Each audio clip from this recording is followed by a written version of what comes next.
Pastor Ojangu. Teacher tova wao. Why? Tembo kaditogenda kendala yeriwa ya musi yasinna kiraba. Musi yali awo. Awawali Shakira awo boddaawo tovaawo. Okay. Ladies and gentlemen, tuina Pastor Wilson Bugembe ku stage mukubire kengale zamani nnyo. Okay. Madrata Njiko mwebale nnyo kubanga kintu mukikozeeko. Why? Manager musi ayo ndo nimulodi. Teacher, respect the pastor first. Thank you. Okay. Pastor. Alright, katufuneko ekigambo kuva Pastor Wilson Bugembe. Ayina enteekateeka z'ekivulu. Katonda yabadde mwene ensonga. Bwe kiri ekyo era nga tugenda beerayo tumuwagire, tusabe ffenna, naffe tumanye nti nno Katonda abadde mu nsonga zaffe nnyingi nnyo. Era n'olunaku olwaliro Katonda yali mwene ensonga ey'amaanyi. Otherwise, singa si Katonda, omukolo guno osanga tegwandibaddewo. Naye olw'okuba amaanyi ga Mukama Katonda, ate nga tulina pasita, enkuba ebadde egezaako bagisindika, naye ate ensonga zirimu Katonda, enkuba tesobola ne weeba esaaga etya. N'olw'ensonga eyo pasita wange, nze wange, kyemanyi nammwe wammwe naye wange. Pastor, thank you so much for coming. Webale kuleeta omukisa mu nju muno. Saawa zino tuli ndiga. Webale nnyo, webalire ddala. Webale kunsabira bintu bingi by'onsabidde n'embifuna. Era n'olunaku olwaliro mbadde nsaba otusabire wamu n'abantu bange, famire yange, bafaani bange, mikwano gyange. Kwa buli ali wano aze ku Spice Diana nandyetaaze pastor tusabire ffenna buli omu kye yeetaaga omwaka guno akituukeko. Tuyanza pastor.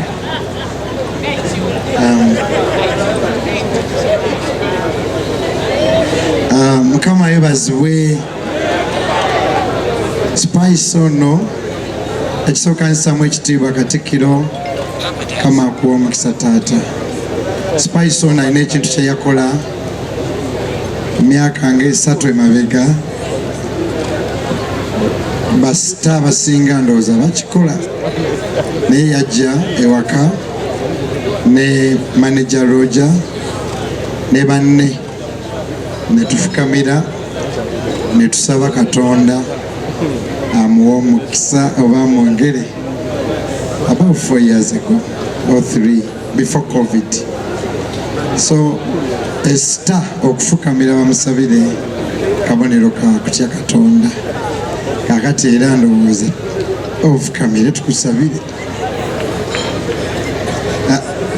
Naffe gwe ne bw'otafukamira kuba olwedde ofukamidde.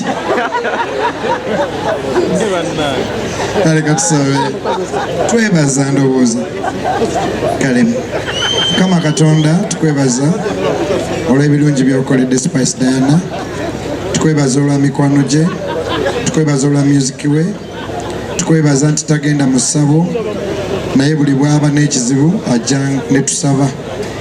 Mukama tukwebaza olwa Katikkiro waffe, tukwebaza olw'abayimbi bonna bendabye wano olwaleero, ba Juliana, ba Fiki, ba Saha, ba Shiba, kwebaza olw'abato bange bonna abali wano olwaleero. Mukama nga Katikkiro bw'atugambye tusabye that the music industry of Uganda will break through more and more and more.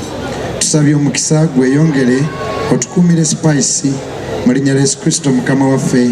Abantu ne bagamba nti munzikirize ffenna tuyimuke mbasabire omukisa. Ne oba otamidde oyimuka mpola mpola. Mwaka gubeere bulungi tetufa.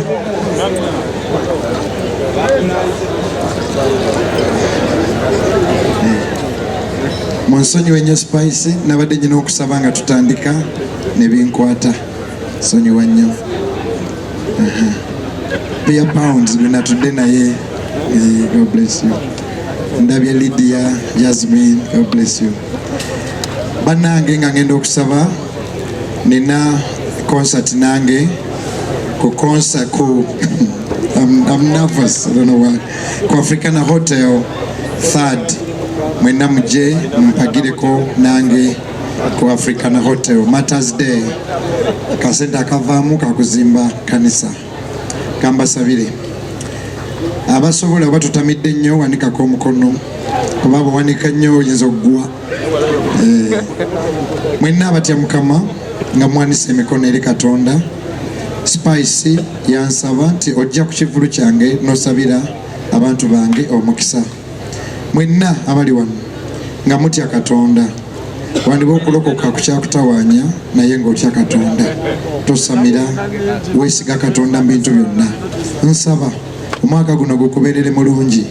Zabbuli olunyiri olwabiri sula yakuna Bayibuli egambye nti Katonda akuwa omutima gwo kye guyayaanira era n'entegeka zo azirabisa omukisa.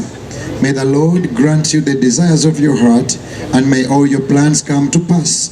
Mukama olwaleero bandiisa abasamize wano naye Spice takkiriza mu balogo wabula yagambye tusabire abantu bano. Mukama buli muntu alina dreams ze alina ebirooto bye. Nsaba ayi Katonda obasitulire ddala. Spice yanyumiza bwe twali tushootinga akayimba Katonda w'abanaku yasulanga mu nnyumba nga n'okutonnya etonnya naye olwaleero omukoledde ebirungi ewatali bulogo wabula okwesigama ku Katonda. Mwenna abali ku ttaka lino to support Spice, may the Lord bless you. May the Lord keep your families. May the Lord grant you the desires of your heart. May the Lord protect you from evil. May the Lord give you wisdom. Abatalina mulimu Mukama agubawe, abalwadde muwone, abatalinyanga nnyonyi muzirinnye, abatayikwatanga ku miliyoni 5-10 muzikwate. Katonda abawe obugagga, Katonda abakuume, temufanga muli bato na buli kye mukola kiraba omukisa. Abantu bonna ne baddamu nti God bless you. Musumba nga tonnagenda DJ tokuba kayimba ne just tugende tuwagire pastor waffe ku Africana nolwa kayimba akalungi Musumba ko ino yimbiramu abantu bano ino Katonda yabadde mwene ensonga kapera yoka batuganya ku Katonda yabadde batamiivu nga bwogambye omuzimu gwa batamiivu ngumanya fire buli akutte bbiya agwayatike buli akutte bbiya ngaliwe nagenda vuga atuuke bulungi. Toyazza nnyo ka pastor. Mwebale nnyo Pastor Wilson Bugembe. Tugenda ku Africana tumuwagire. Ssebbanga oli w'amaanyi ennyo. Lunaku lwa Mata. Tugenda wamusiga. Genda katisawa yakunoonya ku makya. Musi ataddusa olowooza. Awuyo waali. Ayinza kudduka akyali mu levu y'abagagga abato. Trick for Maker concert August.